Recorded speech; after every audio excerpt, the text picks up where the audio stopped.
Okay, so in this video, I'm going to cover the specific attributes, traits, basically contributions from the individual generals in this game. In the next video, what I'll do is I'll cover command structure, army, corps, division, all that sort of thing. But the reason I split this up into two separate videos is that you may already perhaps know everything you want to know about the generals and their cards and all that sort of thing. But I figured I'd do this video anyways in the hopes that you will perhaps learn a few new things if you're new to the game. And I would definitely tell you that the game manual is severely lacking in a lot of information, so I hope to provide you some information that maybe perhaps is not in the manual.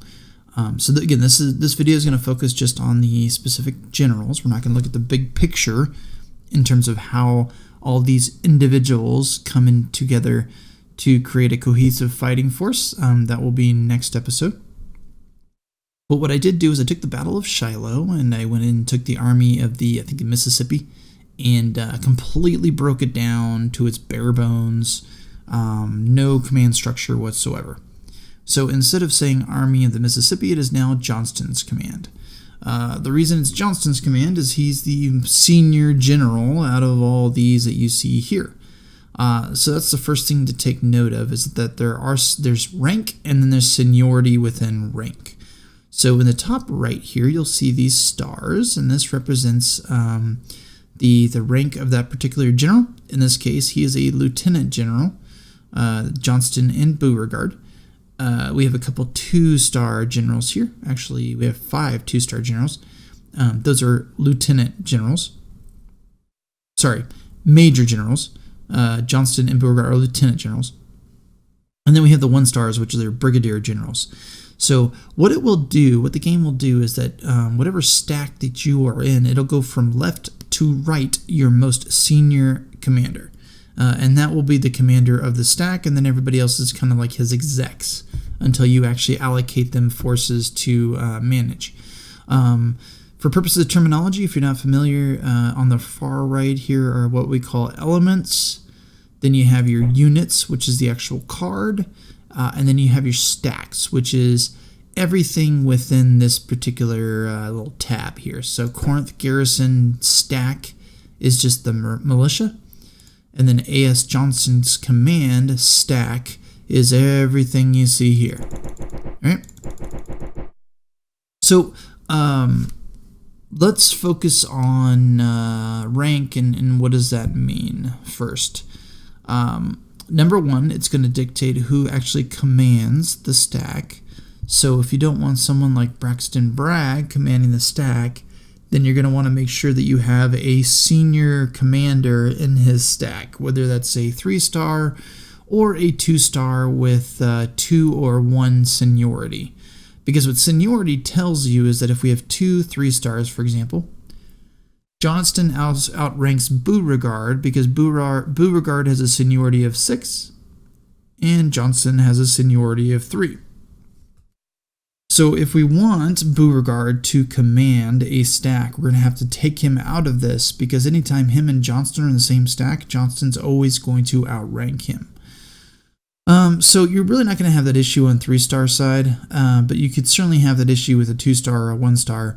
The reason I say that is you're just not going to have a whole lot of 3-stars, but you might have a fair number of 2 or 1-stars the later in the game you get. And so if you have 3 2-stars, for example, and we don't want Bragg to be the commander of that stack, then we're going to have to pull him out so that Polk or Hardy will take over.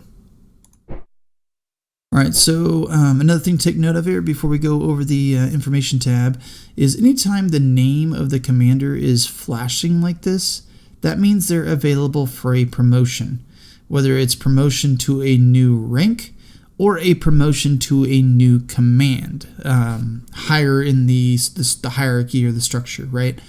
So this is highlighted, this is flashing more than likely because it's saying, hey, Johnston is available for an army command. So if you want to create an army, he's ready to do it. He's your guy. He wants to take it on. So anytime you see that, you can go to this little tent icon here and it'll tell you if he's available for a promotion or if he's available to form an army or whatever. So notice here it says Johnston has the most seniority among all generals. Placing him in command of a new army is in accordance with the proper chain of command. Say we take him out, which by the way, to take him out, you just click the name and then you drag, and that'll just create a whole new stack. Now Beauregard would be the commander that we would form the army with. So ignore that other stuff there. I'll explain that in the next video. But just be aware that if you want Beauregard or another ranked general to take command of a particular stack, you're going to have to probably make some movements around it with that. All right, so we're going to put Johnston back in there for now. Let's go over just really quick here, the information tab. So for combat, no, we don't want combat. We want to do overview. So there's your seniority, 3. Politics, strategy, offensive, and defensive. So politics has to do with, I think, the rapidity with which a commander is available for promotion. But I think more importantly, and this is where I really look at politics for this game, is what sort of hit are you going to take to national morale and victory points, perhaps, if you fire him, like you take him out of an army command or you demote him or whatever.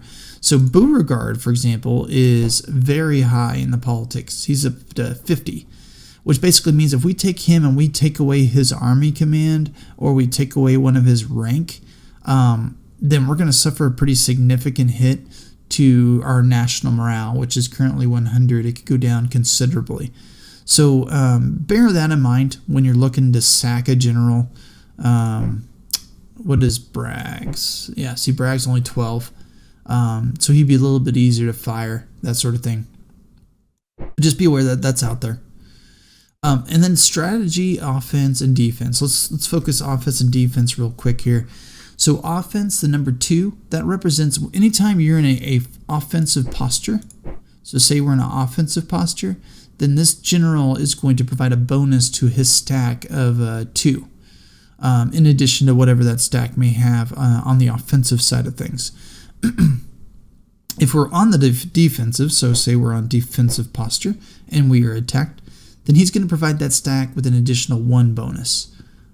So as you can tell, Johnston's a bit of a more of aggressive offensive type commander, whereas Beauregard is more of a defensive commander. So again, you want to kind of look at these stats and try and structure your military structure around your different objectives and the way you intend to tactically carry out the theater of operations. So if you're going to have a portion of the battlefield on a defensive sort of posture, then maybe Beauregard's your guy.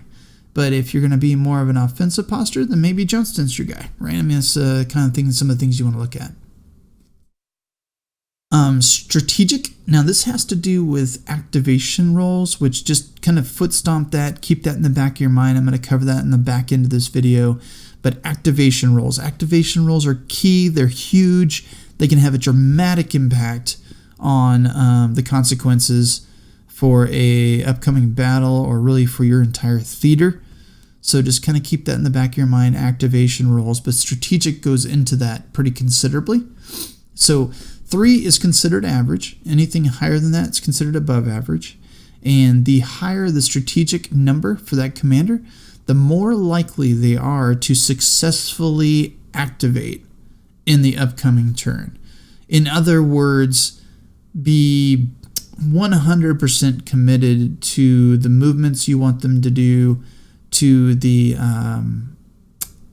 combat that they may engage in, whatever. If they're considered not active, you suffer some significant penalties, and depending on the level that you play, which I'll show you in a moment on the back end of this video, that could have some additional ramifications if they're not activated. So strategic number is very important for activation roles, but the number 2, they're also very important for your corps and your army commanders. So for 2 reasons. One, that activation role, you want your corps to be active. You don't want them to be not active. But then they also will pass down a command point down to those below them. of basically, in this case, he would pass 2, because what you do is you subtract 2 from this number, and that's the number of command points that he would pass down to those below him. So, as a matter of example, if Beauregard were our army commander and he had 2 corps commander below him, he would be passing down 2 additional command points to those corps commanders. So again, strategic number is very important the higher up the chain of command you get. So you definitely want to have your army and your corps commanders with fairly high strategic numbers. Not so important for your division commanders, but definitely for your army, and somewhat as important for your corps, but definitely your army commanders. Really, anybody that you're looking to groom for an army command, you want to have a high strategic rating. And then finally, let's go back to Johnston, just because I like Johnston better. Is going to have your individual character traits. So these are the traits that the commander brings to the battlefield that may help or may hurt your cause. So in this case, we got Johnston, who has Surpriser level 2. So they start off with level 1, and then as they gain additional experience, either through battle or whatever, they may level up, so to speak, with that particular character trait. And so in this case, he has Surpriser level 2. And essentially what that does is it provides a 20% chance of surprising the enemy for first fire for the whole stack under his command. So 2 things I want you to take note of in this portion of the tutorial. 1, does the trait affect the stack, or does it only come into play when he's in command? So again, command is this dude right here in the very far left. He is the only commander in this stack. The only one. Yeah, there's a lot of generals here, but he's the only commander. So perfect example here is Bragg, okay? So Bragg has on the surface some pretty bad traits. He has Dispirited Leader. This commander is absolutely not charismatic for his men. So he gets a -5 cohesion and -25% to cohesion recovery rate of units in the stack under his command. Okay, so cohesion is very important in this game. I stressed it in my unit tutorial. Again, to restate it, if your army isn't organized, if they're exhausted, if they're fatigued, they're just going to flee the field of battle, right? So cohesion is very important in this game. He also is a training master, though, so he provides 1 experience point every turn to all the units in the stack. So if you have a lot of conscripts or volunteers, he could train them up to line infantry. So having him in a stack could be very important long term in providing you with a more robust army or more robust set of troops. But then he's also got arrogant, so he doesn't listen to anybody, apparently. So he gives you -1 command points, even if not in command. So this is the good point. This is the foot stomp I want to provide you in this tutorial. Is this one doesn't matter whether he's a commander or not. It doesn't matter if he's in the far left right here where Johnston is or not. The fact that he is in this stack means that we have 1 less command point because he's there. We take him out, all of a sudden we go up to 8. See how that is? Even got all these generals here. He, because of that trait, has lowered our command points down to 7, as you can see. Whoop, put him in there. Whoop. See, now we're down to 7. See that? Normally it's the other way around. You put a commander in and it goes up, or nothing happens at all because you capped out. But he also has this negative cohesion hit. However, and this is the foot stomp, it only applies if he's in command. So, the way this current structure is, the only negative thing Bragg is bringing to this stack right now is that -1 command point, which actually is a big deal, but I'm going to talk about command points in that next tutorial in terms of army organization. But he's not bringing you that negative cohesion because he's not in command. So, I say all of that, I spend all that time, all that breath discussing that because what I'm saying is you can take commanders who have bad traits and actually still be able to use them in an effective way. You just got to know how to do it, right? So for this guy, it's a cost-benefit analysis. It's like, do we want to train up our army? So obviously with the Battle of Shiloh, we don't care about that. But if it's if it's the full campaign, is him training up the army important enough to put him in here and lose that 1 command point if we don't have to put him in command, right? As long as we got someone senior to him in rank. So basically any 3-star, because he has a seniority of 3, so pretty much anyone's a 3-star is going to outrank him. Anyone's a 2-star is probably not.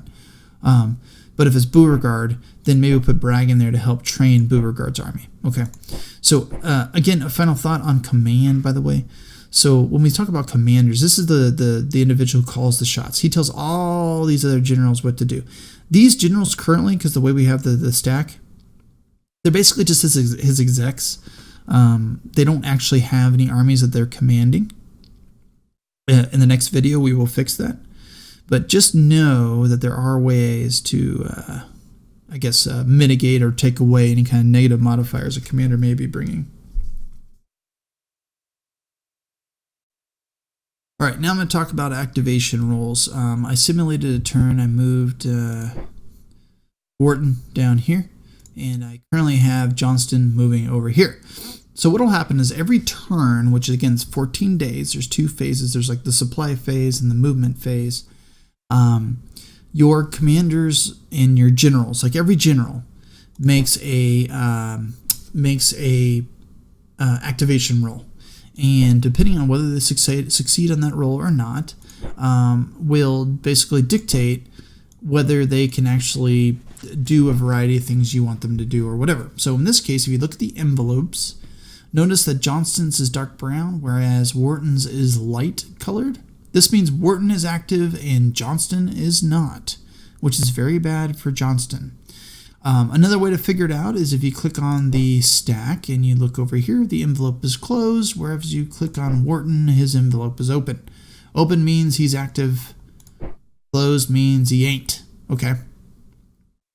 Also, what will happen is you'll see here, notice how his is white because he has 2 command points to spend. If assuming we had this all sorted out and he was in the white last turn, when you go not active, it essentially means that your troops are they're leaderless. They don't have a commander.